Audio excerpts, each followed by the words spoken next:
just pad up and enhance your knowledge.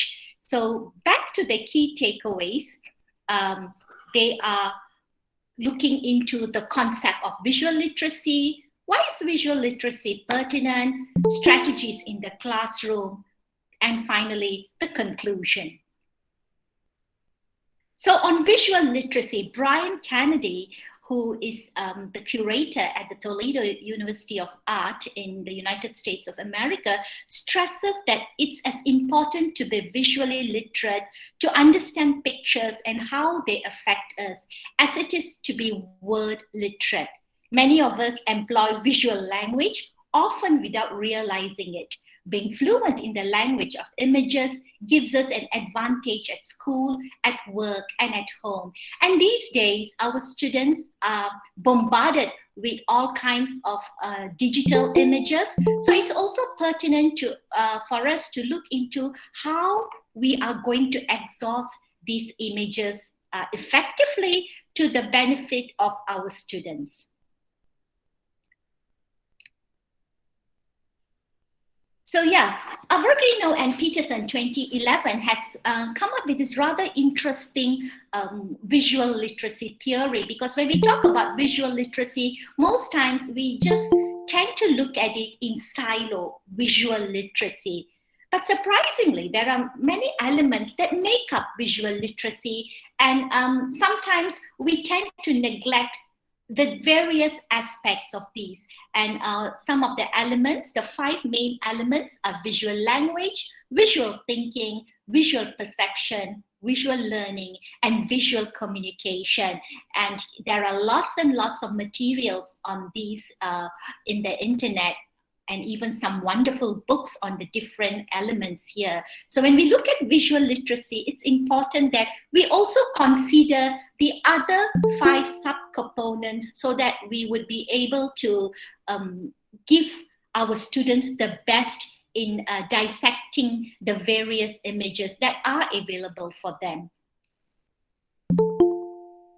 So what is visual literacy? We all talk about visual literacy, but what it is? It involves the ability to understand, produce, and use culturally significant images, objects, visible actions. So I understand that today I am looking at a very, very multicultural audience from all around the world. So I tried to incorporate the best I could materials that would ring a bell with the audience that I'm having today. The learned ability to interpret visual messages accurately and to create such messages. Though this was said in 1999, Heinrich et al.'s and his friends' definition rings true even till today. And it is also being aware of how we experience images, videos, and other forms of multimedia. So back to the 5 components as I shared with you just now. The first one is visual thinking. Excuse me. So what is visual thinking? Visual thinking is the ability to turn information and organize thoughts by visually processing them. It is also sometimes called picture learning, especially with children. When we share pictures with them, it is just not a matter of pointing, okay, what is this? This is an apple. But going beyond, what is an apple? So we will look into that also today. So yeah, it involves visual thinking. It also involves visual communication. And what is visual communication? It's the creative and innovative ways to communicate ideas and information. It is looking into animated GIFs, graphic interchange formats, social media platforms like Instagram, screenshots, videos, tables and charts, and infographics. So these are some of the elements that we look into when we are talking about visual communication, how we transfer this knowledge, how we read these images, which we go on to visual learning. And what is visual learning? It's a type of learning style in which students prefer to use images, graphics, colors, and maps to communicate ideas and thoughts. That is visual learning. Moving on, visual perception. What is visual perception? It is coming back now to the brain's ability to receive, interpret, and act upon visual stimuli. So if you are given a picture, what is your interpretation of it? Am I just going to look at the picture as it is, or am I going to go beyond that picture? And herein comes the notion of, do you see or do you look? It also describes perception, comprehension, and production of visible signs. So if you see, visual literacy is very much embedded in semiotics, a branch of linguistics. And finally, visual language, a system that communicates through visual elements, helps users perceive and understand visible signs. For example, why is the color red is important in certain cultures, but in other cultures it is not. The color black, for some, it is a very unlucky color, but for others, it's a rather interesting color. Even the color white, for some, it means sadness, but for some, it means purity. So we go back to the cultural context of it. Crescent and Lewin has a very good book on visual language entitled Reading Images. So for those of you who are interested, you can get that book and read. So why do we talk about visual literacy? Why is it so important? Visual literacy is part of multi-literacies. We have all types of literacies, but somehow along the way, sometimes we tend to neglect visual literacy. Look at our books, especially college books. How many of these books are inundated with texts rather than pictures? If they do have pictures, how often do we as educators, I know among us many teacher trainees, how often do we kind of exhaust these pictures to the best of our students' understanding? So that's why we say images are everywhere.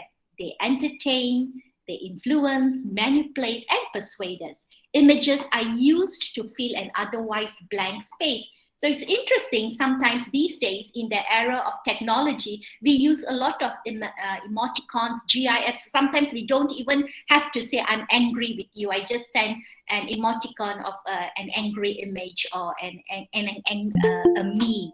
Yes, so look at how it has evolved the usage of visuals. And it is also easy to view images passively. We sometimes just look at the image without reacting. And that is where, that is just for understanding. But in a classroom, active learning involves interacting with the images that are presented to us. So what are the types of visual text? These are just some of the types of visual text: graphics, illustrations, paintings, photographs, advertisements, cartoons, political and propaganda imagery. It's very interesting. Just to share, if you look at newspapers, why certain newspapers in certain countries only portray certain images? Okay, if you go to another country, like during the time of war, in country A, one kind of image would be shown to its readers. In country B, there would be another side to the story and another side to the image. So it's interesting as informed, I always tell this to my students, as informed readers, because we are reading images, it's good to know things from both sides. More so what's with all the things that's happening around the world today. So images are, from those days, if you remember during the Vietnam War, the Nagpung Girl. I wanted to put that up today, but I thought maybe it was a bit inappropriate, where there is this group of children after the bombing in Vietnam, they would be running. And there was this, and there is, it's a Pulitzer-winning picture actually. There is this girl, you can Google it, who is completely naked. She would be about 5 or 6.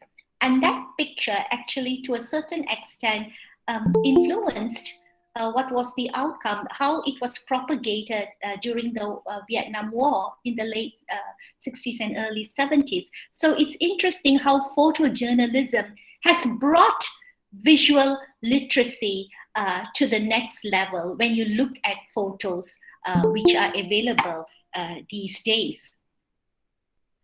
So what are the benefits? the first one is, of course, to promote autonomous learning. And hereby, when we talk to our students, especially, when you use images, it's interesting to know how they bring their own schemata and their own understanding when they interpret the images.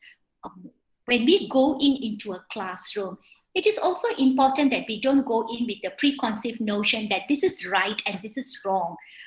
When we want to encourage critical and creative thinking, it is always important to give that leeway for our students to interpret anything as they want, and then we correct them. Because if we say this is wrong straight away, especially with younger children, older students would be able to, discern what is really wanted. But with younger children, if they say the apple is white, when they look at an image, and they explain why it is white, it is always good to also listen to their reasonings rather than say, oh no, it is wrong, and apple is actually supposed to be red in color.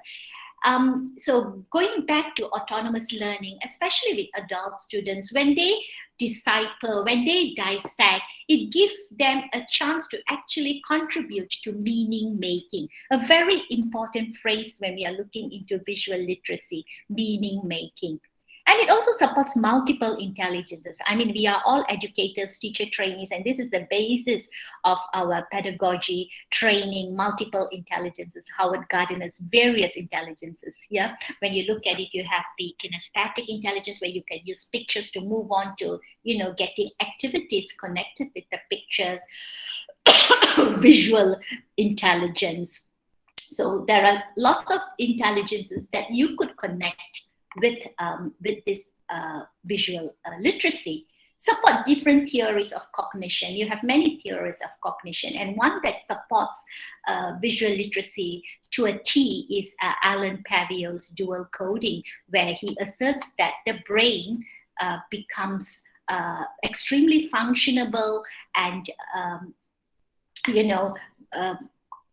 providing extra input, when you actually use both sides, the right and the left. And as we know, the right is the more creative side, and the left is for more linear thinking. So the ability to use both would be embedded in visual literacy. Think of your maths formulas and how, it is better when we actually write them out and use color codes, or even your mind mapping, something that has been introduced to the students of our school, Edward de Bono's mind mapping. How effective is it? And these all are embedded in visual literacy, which goes back to the benefits of the various functions of both the left and right side of the brain. And it also helps reluctant and struggling learners. I have used this in my class, and I have seen very, I won't say weak, but students whose proficiency level is not very good, who actually come up with very good products when I give them the autonomy and when I give them images to decipher. I have looked at their poems and even have done studies in schools where it's noted that with the use of visuals, the students' performance have greatly improved. And there are many, many studies also to improve to support my assertion. So yeah, it helps reluctant and struggling learners. Moving on, what are the other benefits? Addresses significant and current issues. Everyone is talking about the United Nations Sustainable Development Goals, 17 of them. But how are we going to also incorporate them, especially these days in our curriculum? So yes, you could use visual literacy. Just to touch on it, some of you might be asking, well, how are we going to just put this in our set curriculum? But it is not replacing, but just by having elements of it, probably the images to discuss, a prompt during essay writing, using an image which is closely related to, let's say, equal education opportunities. That's where visual literacy would come in handy. Encourages creative and critical thinking. Of course, creativity and critical thinking are so apparent when you use visual literacy, because the many interpretations of these visual readers would be able to actually show how creative and critical they are. So if you shut it out, if we give them linear texts, how are they going to become more creative and critical? So yes, going back to that, it encourages these two thinking skills. Promotes multimodality. Multimodality, we are exposed to all kinds of modality, audio, visual. So how do you put in all together? How do you encourage multimodality in your classroom? Visual literacy lets you do that. Multidisciplinary and interdisciplinary. So we look into how visual literacy can support these two disciplines. Multidisciplinary is actually drawing upon knowledge from different disciplines, but within these boundaries. My colleague, Dr. Shapiza, recently looked into how you could teach history, the performance of students in history, by using visual images. She actually looked into how the Indus civilization's layout actually promotes better answers for structured questions. And that's multidisciplinary, bringing in the art factor into history. Interdisciplinary is when you look into various disciplines and they consolidate to provide a coherent whole. So here you could look at a topic, let's say a poem. You could show them Vincent van Gogh's This Is Art, Starry Nights, and ask them to come up with a poem. So yeah, bringing in the art. They could also tackle the poem from a scientific point of view. What are the sciences? What are the stars they want to talk about? So yes, that would be interdisciplinary. I hope you are all still with me. Yes. Okay, so consider this VL, or visual literacy, enables a learner to comprehend and analyze the contextual, ethical, intellectual, cultural, technical, and aesthetic components involved in the production and use of visual materials. So here I have an image. My slides today is embedded with lots of images because I am talking about visual literacy. So I don't want to bore you with a very laid back kind of slide presentation. So if you look at it, this is a very, very typical meal in an Indian household. I'm sure many of the audience would be able to relate to this. How could we use this image to actually talk to a class about multiculturalism? Yes, okay, multiculturalism. When we look at food, this is actually in Malaysia we call it BLR. So we have a lot of BLR restaurants, banana leaf rice restaurants. So here, this is actually, when I look at it, it's a typical vegetarian spread. So yeah, again, looking into how this could be incorporated in a class when we are highlighting the theme of multiculturalism. So those are all the theoretical parts that I have shared with you today. So I'm going to look into some classroom practices. These are, I'm sure many of you have also used some of the strategies that I am going to talk about today. As I said, this is just a sharing session. And if you want to add on later on during the Q&A session, please feel free to do so. So one of the things that is very much needed when we analyze images of all forms is the need to have a strategy.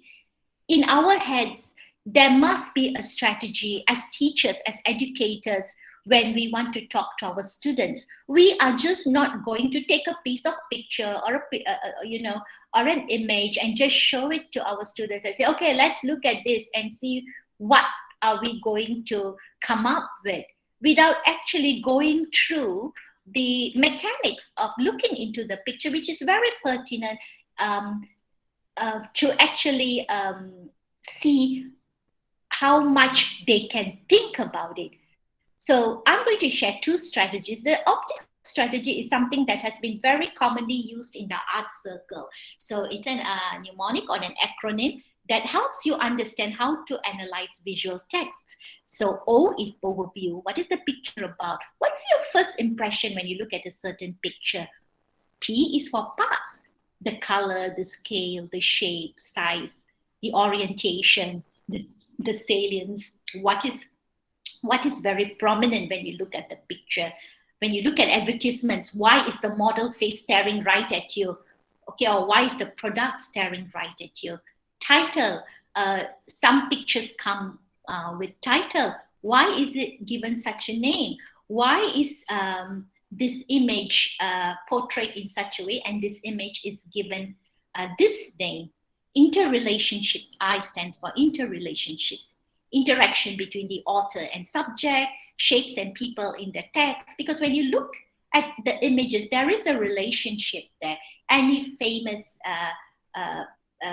images, any pictures, you look at where the placement of the characters are, or the subjects and the objects, you would know that there is a certain relationship between how they are placed. And conclusion, based upon your own analysis, what is the image trying to say? And this is where critical and creative thinking comes into action, because this is where you would be able to assess how creative or critical your student is, or the lack of it. So yes, okay, so this is a very famous painting by Dorothy Lang. It's called The Migrant Woman. And if you look at this, if you look at the optic point of view, it's an image of a woman and children. And it is black and white, and it's a close-up actually. And you could see that she is a bit dirty. You look at her hand, and there are worry lines, okay? The title is Migrant Woman. If you are just to show this picture, and if you are teaching the Great Depression as a topic of history, this image itself will evoke a lot of interesting discussion, because the students could actually see how people lived during that era, during the Great Depression. This is, of course, in relation with the Americans. Yeah, so it's the struggle during Great Depression, evoking empathy, highlights the hardships of families. And the Great Depression, as we all know, it started in America and it spread all around the world during the 1930s. The second method, the base model, is something I came up with, and I have presented in various conferences about this model, and my students are also quite familiar with it, where I subsumed a few of the different a few of the different elements to study pictures. So you look at the background. What kind of background is it? Is it very detailed? Is it very scarce? Or there is no background at all in that particular image? The shot, whether it is a long shot, something which is, the object is very far off, or is it a medium shot, or is it a close-up staring right at your face? The salience, what is so salient about that particular image? I will give you some short exercises later on, and we could actually use both the models to dissect. So that is the base model. Here it is basic, because from the base, you can go on to create other creative materials. So this is one way of looking at the base. This is an excerpt from one of my favorite picture books, Anthony Brown's Gorilla. So if you look at it, the background, is it detailed? Is it minimal? Is it sans? Okay, who can tell me what kind of background this is? Yes, it's getting a bit interactive. What kind of? Yes? Detailed, yes, very good. It's a detailed background, because you can actually see the kitchen, okay, the cabinets, and you could also look at what's on the table. And the shot, what kind of shot this is?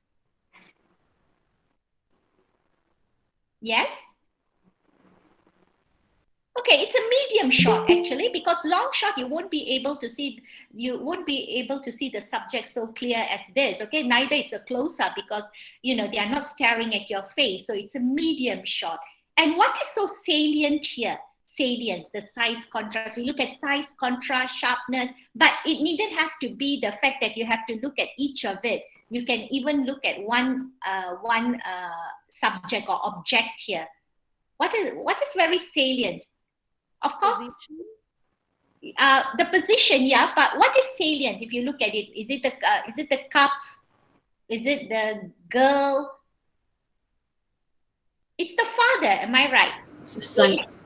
Yeah. The size of him. He is big, and one look at it, you know, that's the father, or that is someone in authority, and he is taking most of the space in this particular image.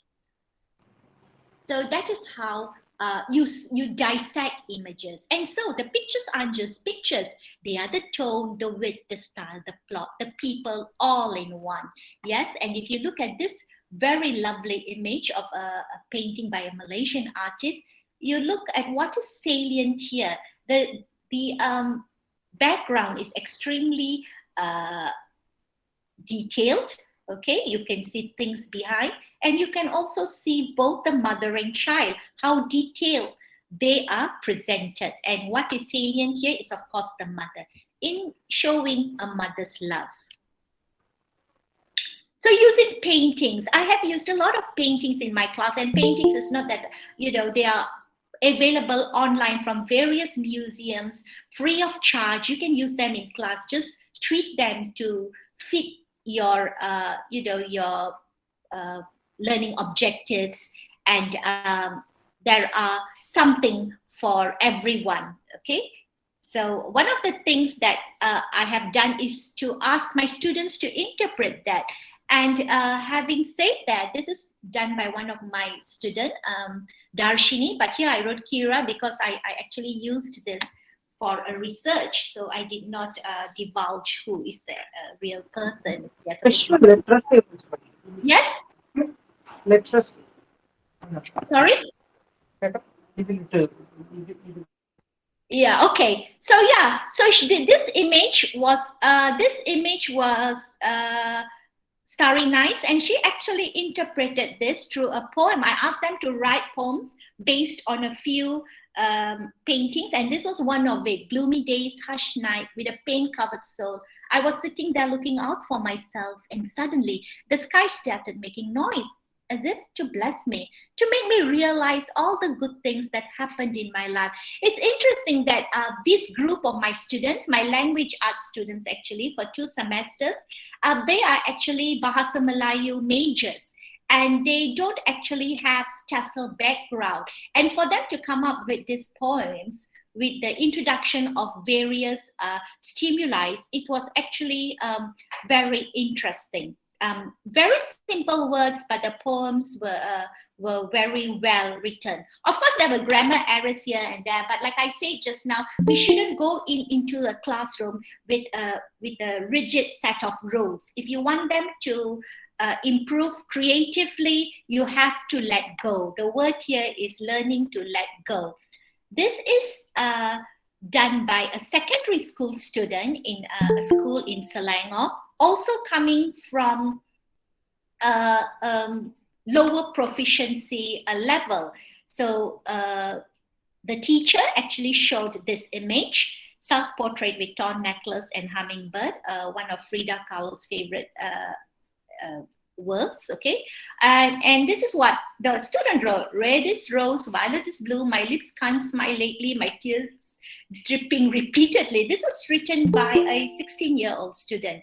Words are simple, but just by looking at the pictures and the teacher going through the motions of what is in the background, what is salient, look at the necklace she's wearing. So the student actually, if you go through that poem, actually have used some of the elements here to interpret through this poem. So what I'm trying to say is that you could use images successfully in your classroom rather than just come, telling them, okay, today write a poem, write a story on freedom or love. Show them something to pique their interest and to look beyond the conventions. And you would be surprised at what they can come up with, especially in this era.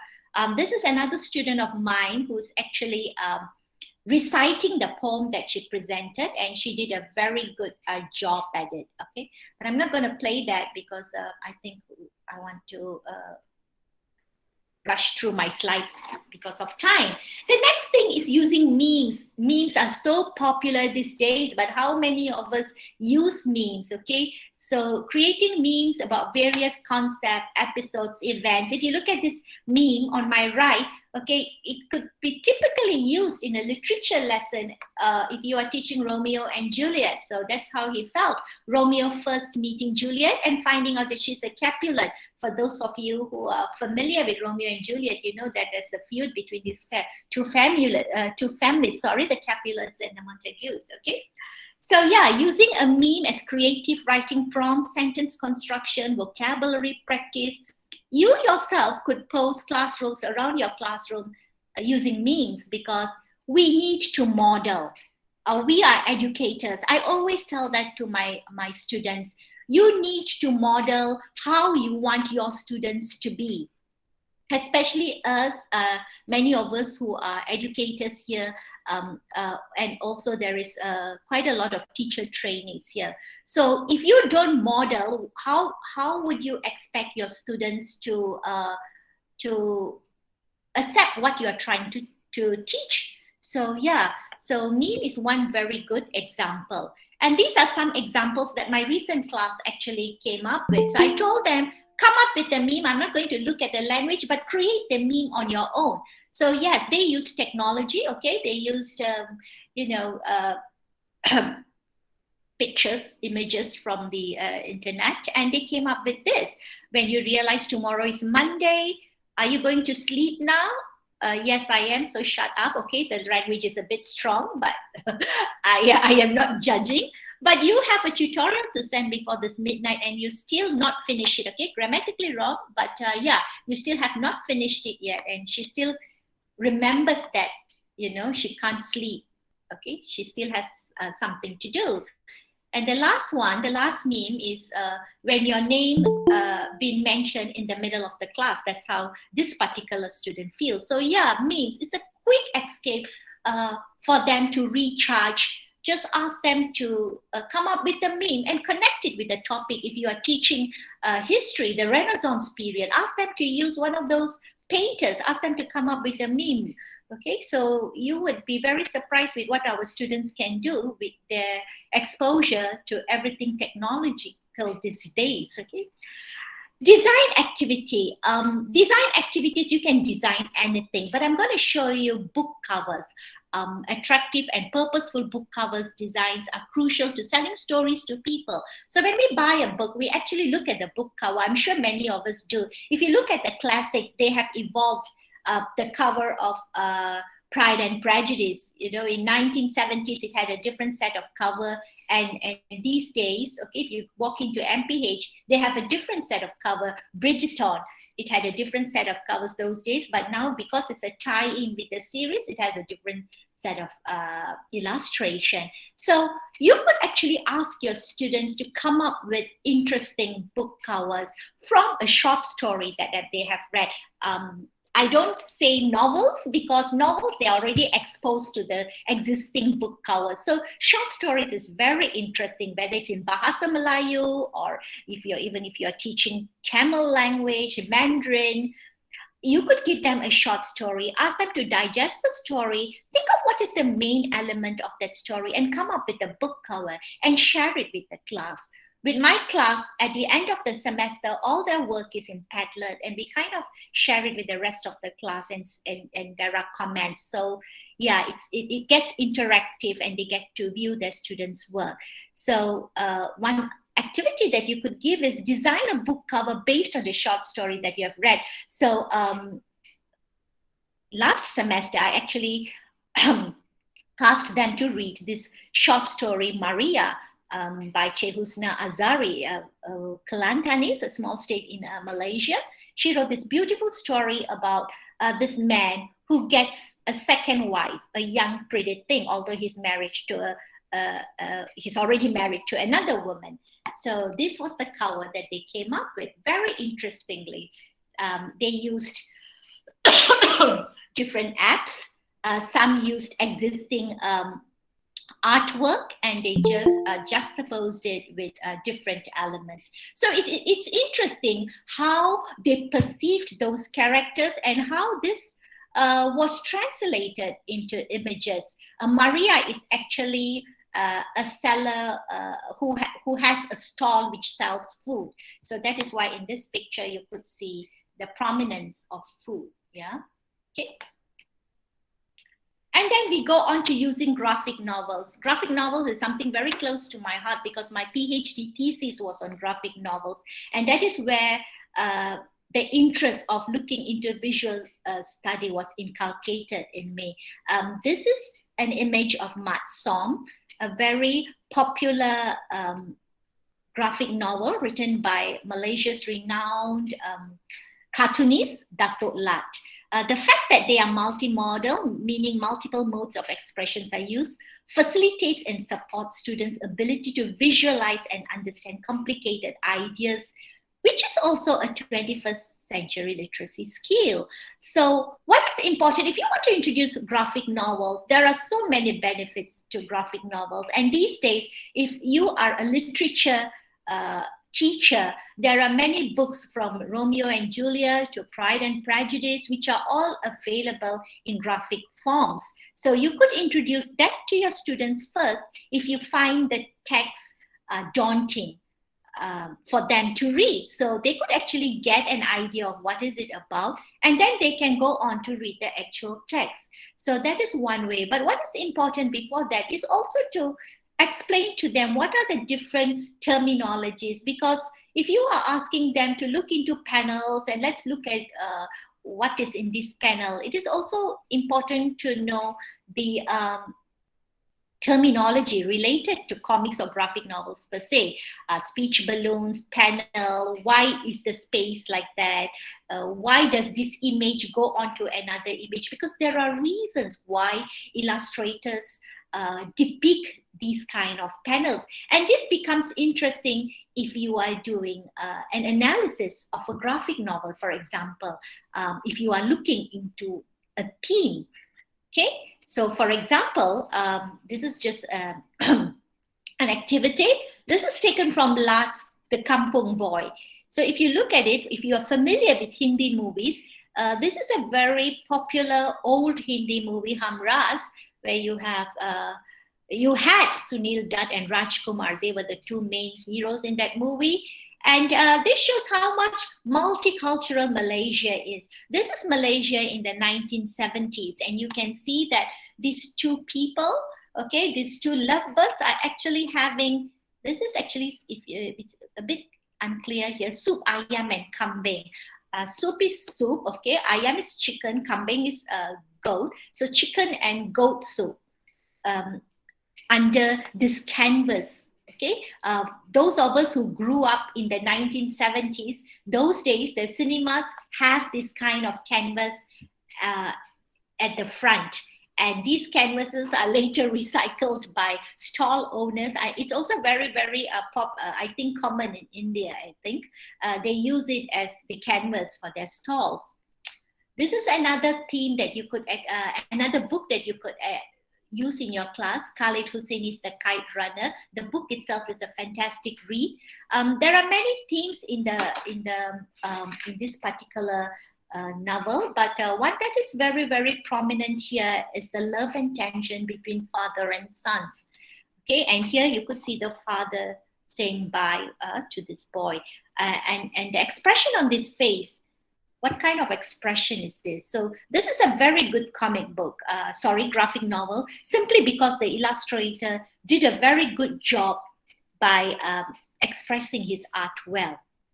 So yeah, you could ask them to go through the images to come up with themes. And you could even use simple storybooks like Cinderella, Rapunzel with the younger learners. We go into using picture books. Picture books are for children. Most times, when I observe some teachers, they just read aloud, and that's it. But the images are just, okay, what is this? This is Matilda. What is this? But nothing is beyond that. How does Matilda look? What is she wearing? Why is she wearing that? What is the background of Matilda's house? These are the questions that you need to ask your children. Children in this context are your younger students or even your own kids when you are reading to them, because this is how you develop critical and creative thinking. Show and tell.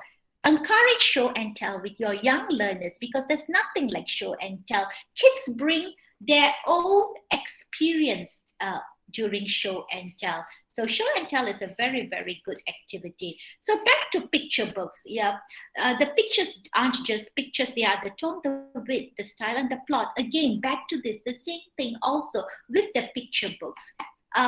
These are my students using the picture books with one class a couple of years ago, and I told them to actually use the base model to dissect those reading sessions, and these students were given a pre and post vocabulary test, and they performed very well during the post test after being shown what were the background. Rather than just looking at the main image, they were able to also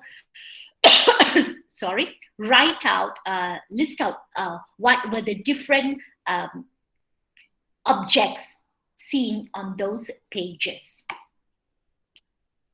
So yeah, other mediums that you could explore is print advertisement, for example. Print advertisements, we don't see them much these days, but they are available. So it would be interesting to actually see how you could use print advertisements. If you look at the first one, this particular print advertisement, this is actually stop the violence, don't drink and drive. But why didn't this particular advertising agency just use a liquor bottle and a very badly mangled car? In this instance, it's interesting to note he actually used body parts, the face and the hand, to show how violent it is, because even getting punched in the face is a very, very violent act. So yes, so this is the idea of it. When you show this kind of image to the students, ask them to think about it. But this, of course, works very well with older students, or if you have very proficient students, 13 to 15 years old, high school or your middle school. Photographs are fantastic. These days, we snap all kinds of things. Okay, before you eat, you snap a picture of what you're going to eat and upload it on your Instagram. So use these to the maximum. Ask them to share. This was a recent photograph from my outing, a picture of just steamed bread and coconut jam and butter. But when I am going to share this with my students, I would probably talk about the outing and how profound the very act of eating a simple dish like bread brings back a lot of memories for me growing up in a humble background where, we ate bread most of the days because bread was the cheapest. And then you look into movie posters. Movie posters are extremely interesting to talk about because they open up pathways to various discussion. If you look at this Joaquin Phoenix, this movie, Joker, why is it depicted like this? Why is his face only quarter of the page? But why are the colors green, okay, and black used? Okay, because if you watched the movie, you would actually see that he actually has some mental illness, and green was the color that he was, painting his face, and that also slowly brought him to the dark side. Okay, how he metamorphed from being the clown he was, and finally being the villain, from the greenery of being clownish to the drudgery and the villainous of the color black, what it represents. So yes, okay, we are coming to the end of it. Just a quick, maybe about 2-3 seconds. What does this show to y'all? This is an advertisement, actually. Anyone? Dolphin. Penguin. Okay, very good, penguins. But what does it show? When you look at it, okay, this is just a short exercise. Look at the colors. Look at the placement. Why is it placed like that? Look at the positions. Look at how many penguins are there initially and how they dwindle. And look at what is salient here. The inverted V. So if you look at the inverted V, if you look at the food pyramid, the V shape, the triangle, okay, all the good food is at the bottom, right? That we are supposed to eat, and the not so good food, okay, the groups of it are right at the top. But this is the other way around. It's inverted. Anyone can just quickly explain what does this mean here? How they are positioned, two, and finally how they move.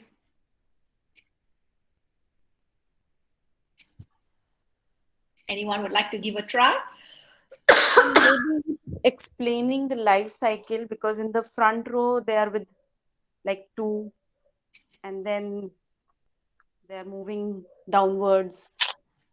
Maybe. Okay. Yeah, that's a good try. But actually, this is looking into saving. Maybe it is that they are becoming extinct.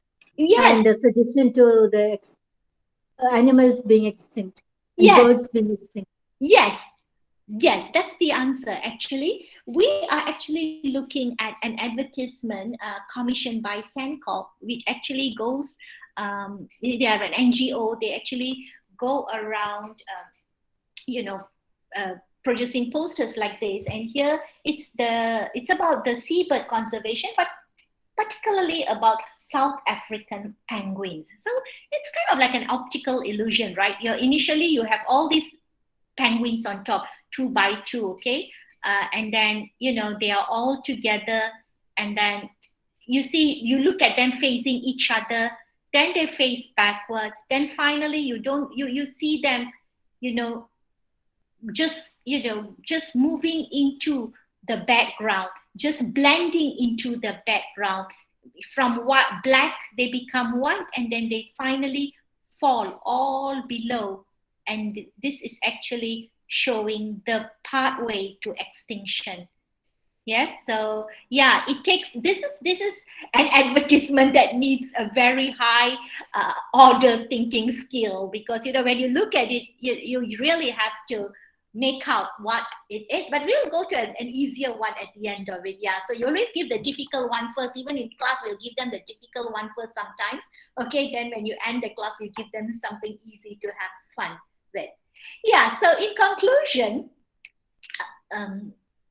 students learn to use their imagination to see and think between and beyond the lines, to draw inferences and conclusion.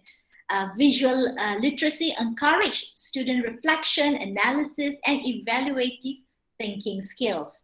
So Thusha, Rani came today and told us that, let's propagate visual literacy in the classroom. But how are we going to do that? We have a curriculum we have to follow. We have a syllabus to adhere to. They have to sit for year-end exams. They have to sit for their exams, whatever exams. Yes, those are what we need to do. But these are the things that we can insert to make our teaching journey interesting.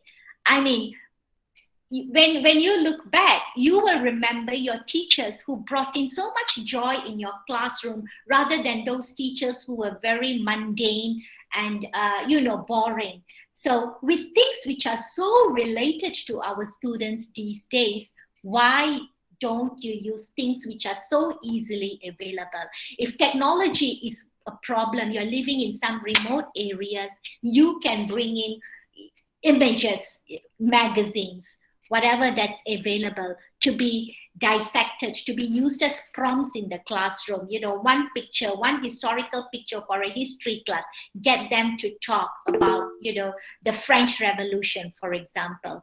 So it is also important for you to consider what are your pedagogical goals and how you are going to embed the various literacies. It's not only visual literacy. There are so many other literacies when we talk about multi-literacies. I'm sure you are all familiar with it. The need to sequence and scaffold. This is very important, because the models, the optic, the base model, these are all scaffolding techniques that you can provide. You just don't give a picture and tell a 6-year-old, okay, what's there? You have to tell what's in the background. What can you see? Which color looks more attractive to you? Then you go on from there. Interpretations must not be restrained by conventions. I always tell this to my students also, that in order to develop a generation which is creative and critical, we should let them loose in their thinking. Because if we say this is this, yes, this is this, but let's go the other way around. Let's look at the glass, whether it's half full or half empty. Let's look at it from both sides. Okay, because only then would we succeed in meeting whatever vision a country has, our education system has, to produce critical, creative, communicative learners apt for the 21st century. And finally, a visually literate individual is both a critical consumer of visual media and a competent contributor to a body of shared knowledge and culture. And these days, with the advent of technologies, traditional professions are also slowly disappearing. And if you look at management skills requirement these days, visual skills is one of a dominant skill which is needed by many organizations. So it's good that you could instill that in your students from young, how they are able to also see things visually, because we are all bombarded with imageries every day. So I'm going to end my session with this very nice picture. Can anyone tell me what does it represent?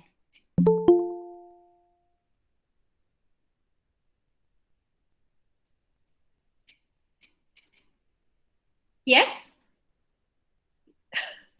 I have a very quiet audience. I know it's quite late in Malaysia. We are reaching our bedtime, 10 p.m. But I think female empowerment, because there is a girl who's having a skateboard, which is a very male-dominated area, I guess. Very, very good. Yes, this image, when I first saw it, it really supports, female empowerment. Look at the color pink. Even her skateboard is pink in color, and you know that it's a female, because this is stereotyping, of course, but this person is using a skirt and her hair is long and her nails are long, so we presume that this is a female. Yes, and this is something that if you are allowed to show this kind of images, okay, or something which is similar to this kind of images when you're teaching about female empowerment, feminism, gender equality. This could be a picture prompt to actually talk about should certain games be dominated by boys? Okay, as we all know, skateboarding is very much a male dominant activity. Yes, so very, very apt guess. Thank you very much. So these are some of my references. Of course, I had a lot of other references, but these are some of the main references that I have used. Thank you for listening. Okay, so if you have any questions, so this is the Q&A session. Professor Thusha, Rani, Yes. thanks a lot for this very interesting visual treat. And thanks also for the jerking us teachers to something we already knew, that we human species are now actually entering into a truly visual era. And definitely to survive, we have to take into consideration that this is a visual era. But as a person from the older generation, I'm also concerned about the loss of thinking skills provided by words, because especially those written words and the printed words, because the cognitive skills that they provide are so multifarious and so different. And they too are essential for the survival of the human species as such. Okay, in part, I think you yourself have answered the question, because you have made your students write poems, etc., using pictures. Still, at the same time, how to manage, how to capture the receding sort of an interest in words. That is my question. That is my worry, rather, my concern. Okay, thank you, Professor Thusha. I'm Dr. Betty from St. Aloysius College, Alpera. Thank you very much for that insight. Madam Betsy, yes, yeah. You know, we are faced with so many challenges these days. We just have to work ourselves around it. You know, from internet connection problems to having materials which are not available for everyone. These are very trying times for all of us, but I guess as educators with good support, we would be able to raise, to be able to rise to the occasion. Yeah. Thank Yes, you. yes. Yeah. Any other questions? Nice voice and presentation. Thank you. When I prepared the slides, and I have to thank you, and I have to thank Iqbal actually. He actually used this particular slide, and I was very, very into these slides, and I thought I would use these slides today for my presentation because it's just so apt. And for those of you who have not explored Canva is a very good medium to actually prepare your PowerPoint slides. I'm sure we all know how to prepare PowerPoint slides, but sometimes according to our topics, it's good to have some very visually stimulating slides to gauge the attention of our viewers. After all, we are actually also reading images. Images are to be read. Hi, ma'am. Hi, ma'am. I'm from Mary Florence from Bangalore. Hi, Mary. Yeah, actually, that visual illiteracy, whether it is useful for other time, it is useful during pandemic time. So your information was exact. We learned lot of things, ma'am. Lot of sharing and PowerPoint slides, like you told now that there is something you can do the slides. So I think I'll try it out. I'm also doing presentation. It'll help me. Like more than doubts, a lot of input I got. Yeah. Because it is very interesting topic, and the way you presented yourself is very nicely. Thank you very much. All the best, ma'am. God bless you. Thank you, Mary. Yes. Thank Hello, you, ma'am. It's Akansha. Yes, hi, Akansha. Thank you so much for getting me connected today. Most welcome, ma'am. I really enjoyed the whole talk. Yes. Ma'am, as you mentioned the benefits of this visual literacy and using pictures in the classroom, you mentioned about the supporting of different theories of cognition. So can you explain more theories of cognition? Yeah, because you could read up on Alan Pavio's dual coding, because that's actually quite an old theory, but it supports actually. And even if you look at multiliteracies, Howard Gardner's, it also looks into how we learn, right? That's also very, very much into cognitively how you do things, right? Yeah, so one part of it is also very much related to cognitive theories. Yeah. Thank you so much, ma'am. Yes.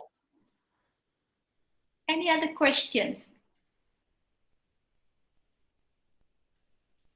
I see a lot of my students are here. Thank you.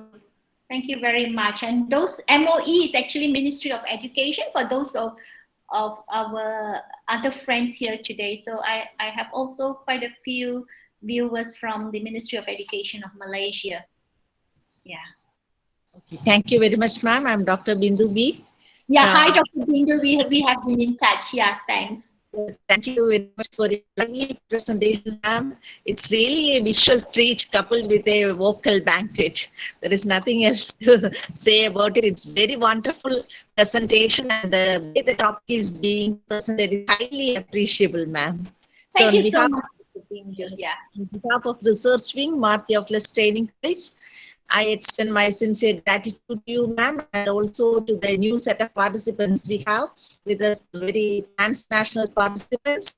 So I humbly invite and request you all to continue with your weekly talk series. It is being conducted on every Monday at this 6:15 in Indian time. Okay, so please be with us. Thank you, ma'am. Once again, thank you.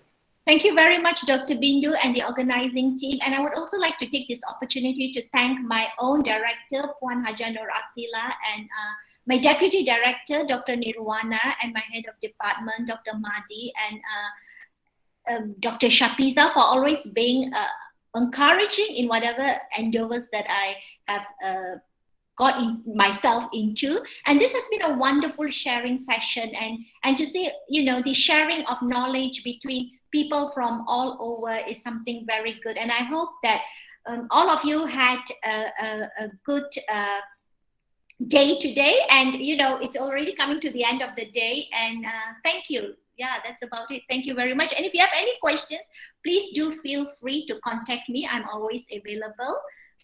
That's about it. Thank you. Thank you for the opportunity, Madhya Police College. Thank you very much, ma'am. Thank you. Yeah. Thank you. Okay. Bye-bye. Good night. Good night. Are we taking a picture or something?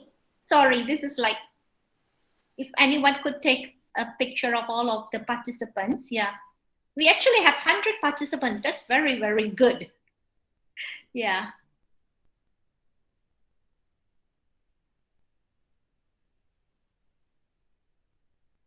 Okay, so yeah, okay. Any of my students would be able to take a picture? I see a lot of my students here.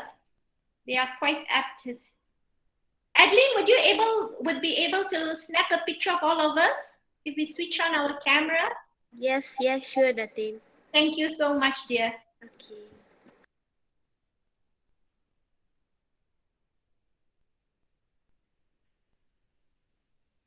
Hello, ma'am. This is Dr. Joju from Martha Training College. I am associate professor here. Thank you very much for your brilliant presentation and your magnetic smile and brilliant personality and super PowerPoint and brilliant English as well. We are really honored and enriched by your presence and your talk, ma'am. Thank you very much, ma'am. We are looking forward to the collaborating again in future also, ma'am. Please. Yeah, thank you, Dr. Jojo John. Yeah, that's a very nice name. Thank you. Thank you, ma'am. Thank you. Yes. Adeline, yeah. Can I screenshot now, ma'am? Yes, I'm sure you can. Yeah. Okay. I think if they switch on, yeah, I see Nur Shazlin there smiling away. Nur Shazlin, you are from ITBA? No, I'm from IPG Ipoh. Okay, thanks, Shazlin. Okay, 1, 2, 3. Okay, thank you very much. Thank you, Irene, for that shout out. Okay, thank you, everyone. Hope to meet in another session. Good night. It's night I'm sure it's also very late, very early evening in India. Good night. Thank you all. Bye. Vinci, Yes, ma'am. please continue with the concluding session. Yes, ma'am. Sure. Thank you, Thusha, ma'am, for the wonderful, interesting session. Visuals are powerful motivations. Definitely, we can incorporate in our classroom practices. It will be a great aid to teachers to encourage students to engage themselves in order to enhance their thinking skills and invoking thought. Thank you, ma'am, for sharing the brilliant strategies with us. Hope we will be able to implement the optic strategy and the base model in our classroom practices. Once again, thank you, ma'am, for accepting our invitation and being with us on this wonderful evening. Now, we are moving to the next and the last session, that is vote of thanks. I invite Soumya for the vote of thanks. Thank you, Vinci. Thank you, Vinci. Good evening, all. Respected principal, esteemed resource person, research coordinator, and you one and all. Today, we have achieved more. It was not because of you or me. We together made it possible. Let me coin these feelings of thankfulness, remembering each and everyone. On behalf of the entire team members, first of all, I would like to thank our beloved principal, Dr. K.V. Bennett, sir, who not only being a great scholar, but also had taken maximum interest to conduct this session. It is only his effort that we could have a new horizons of knowledge. Dear sir, thank you for your cooperation and kindness. I extend my sincere thanks from the bottom of my heart. Thank you so much, sir. Today, we are blessed with an eminent personality who is well versed in different areas of knowledge. Dr. Tushara Rani, she is a good lecturer and author. His lecture on visual literacy matters is very excellent presentation. Dear ma'am, this session a fruitful one and on behalf of all who gathered here, I extend my heartfelt thanks. Thank you, ma'am. Every research scholars are gifted with skillful research guides. It is their help and guidance make our presentation a worthy one. Now I remember research coordinator Dr. Bindu ma'am and other organizers. Thank you, dear teacher and other organizers. Dear participants, I hope you all had a wonderful time to this session. Let us together work for the realization of all the valuable knowledge we had. I cordially thank all who gathered here and guests who came from other colleges also. Thank you all. Have a nice evening. Thank you, Soumya. Dear participants, link for e-certificate is posted in the chat box. Kindly save the link to fill the form. One more thing I just want to make here that the recorded session of this session, this webinar is available on our official YouTube channel called NTTC Nalanjara. So if anyone is wishing to see this video again, can log in or can view it in the YouTube channel. Now with this, we have come to the end of this program. Kindly stay tuned with us for the national anthem.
Thank you once again for joining us.